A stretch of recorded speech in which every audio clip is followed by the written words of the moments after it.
Maaf. Kentut membatalkan wudhu nggak? Oke.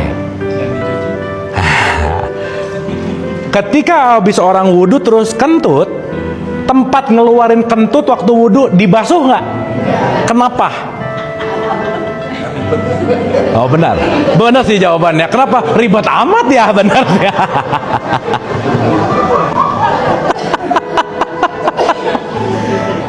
Betul nggak? Ibu bapak waktu wudhu punggung dibasuh nggak? Kenapa? Nggak boleh ribet ya sih jawabannya, nggak boleh. Kenapa punggung nggak dibasuh? Kenapa ini nggak dibasuh?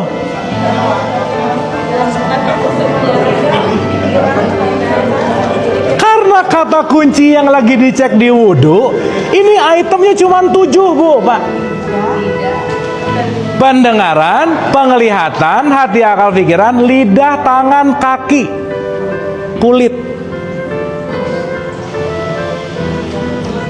Oke? Maka sorry to say, orang kalau wudhunya nggak khusyuk, sholatnya pasti nggak khusyuk. Fix.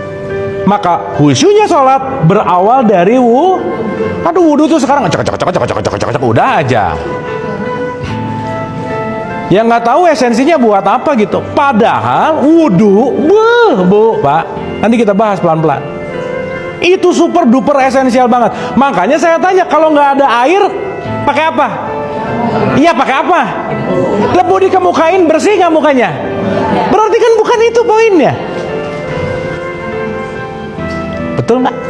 Jadi urusan wudhu, urusan tangan atau perilaku tangan? Urusan kuping atau perilaku pendengaran? Maka ketika wudhu kita lagi dicek loh, ya Allah ya Robbana, ini tangan dari subuh ke zuhur dipakai apa aja ya? Ya Allah ya Robbana, ini mulut dari subuh ke zuhur dipakai apa aja ya? Ngelihat apa aja ya? Mikir apa? Ngelihat apa? Kok sekarang gini? Tangan apa? Semuanya. Di sini lagi melakukan self awareness nggak kira-kira? Iya. Tapi ibu bapak waktu wudhu gitu nggak kira-kira? Nah, ya udah nggak apa-apa sih. Nah. Makanya kenapa tawaf tuh 7 keliling, sa'i itu 7 kali, 7 tuh araf, langit ke-7, karena cuma 7 ini dijaga aman hidup gitu loh bu, Pak. Salah satu esensinya sholat 17 rakaat 27. Kenapa sih 77 tuh dibawa kemana-mana lah gitu? Nanti kita bahas pelan-pelan. Karena 7 item PPH LTKK ini diberesin, selesai. Sip ya. Oke ya. Nah naik ke 110 nya mbak, 4 sorry. Jadi kan 114 udah, 117 udah, naik ke atas sedikit. 4, surat 4, Anissa.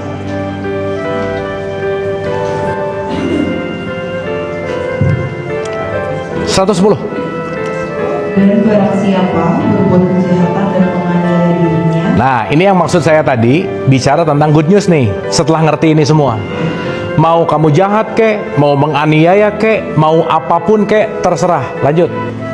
Kemudian dia memohon ampun kepada Allah, niscaya dia akan mendapatkan Allah Maha Pengampun, Maha Penyayang. Selesai bu.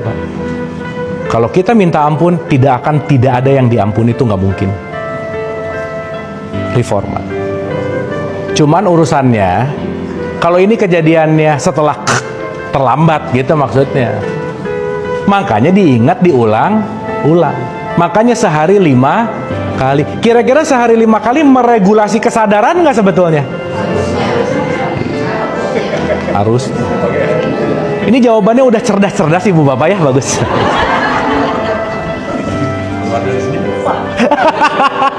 Keluar dari sini loh pak.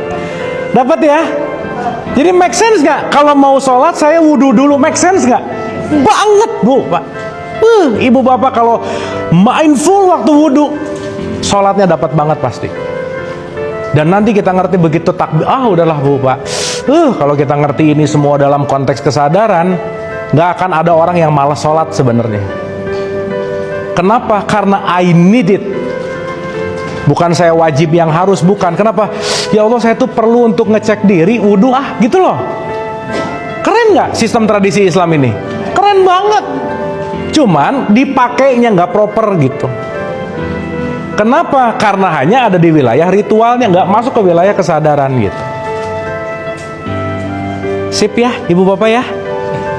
Oke, ibu bapak ini ngomongin diri itu baru 3%, nggak apa-apa ya hari ini ya.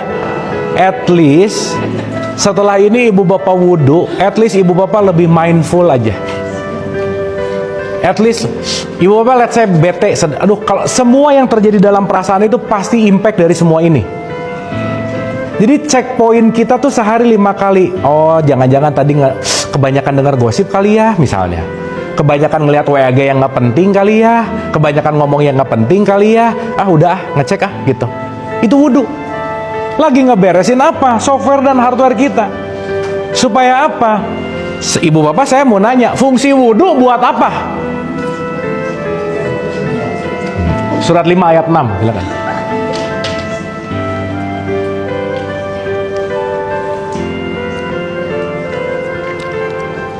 Al-Maidah ayat 6. Tahan. Wahai orang-orang yang apa? Berarti semuanya nggak?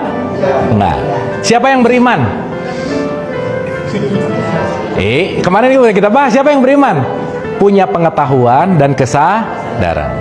Oke? Wahai orang yang punya pengetahuan dan kesadaran, lanjut. Apabila kamu hendak melaksanakan sholat, maka basuhlah wajahmu dan tanganmu sampai ke siku, dan sapulah kepalamu dan basuh kedua kakimu sampai ke kedua mata kaki. Jika kamu junub maka mandilah, dan jika kamu sakit atau dalam perjalanan atau kembali dari tempat buang air atau tidak menyentuh perempuan, maka jika kamu tidak memperoleh air, maka bertayamumlah dengan berwudu yang baik. Disuruh pakai apa? Jadi ini urusan kebersihan fisik bukan? Nice. Lanjut.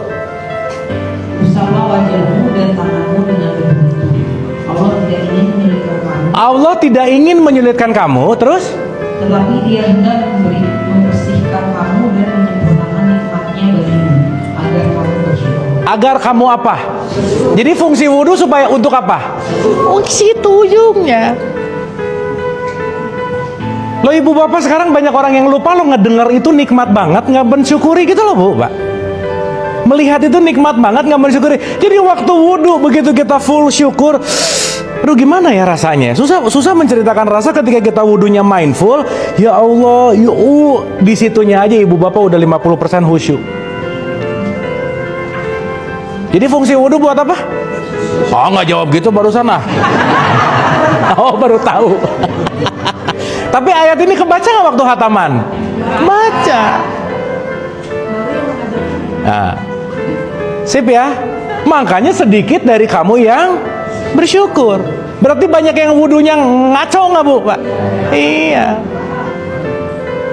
Sip ya. Tapi di 110 tadi tenang aja. Kalau kamu minta ampun, aku pasti mengampuni. Jadi ibu bapak sok sekarang minta ampun, habis semua. Dikerjain lagi nggak? Kerjain. Tapi nanti asar diingetin lagi nggak? Udah gitu aja. Semoga sebelum minta ampun dulu gitu loh. Betul nggak?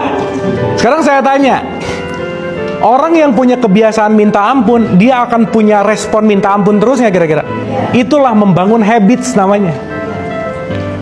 Jadi nggak bisa, udahlah yang penting nanti mati bisa la ilaha illallah. Bukan gitu, bukan. Itu mau berbicara tentang konteksnya namanya kebiasaan. Sampai sini oke bu, pak? Ibu bapak sampai tahapan ini dapat sesuatu nggak? Ini diem gini sih. Oke ya, clear ya.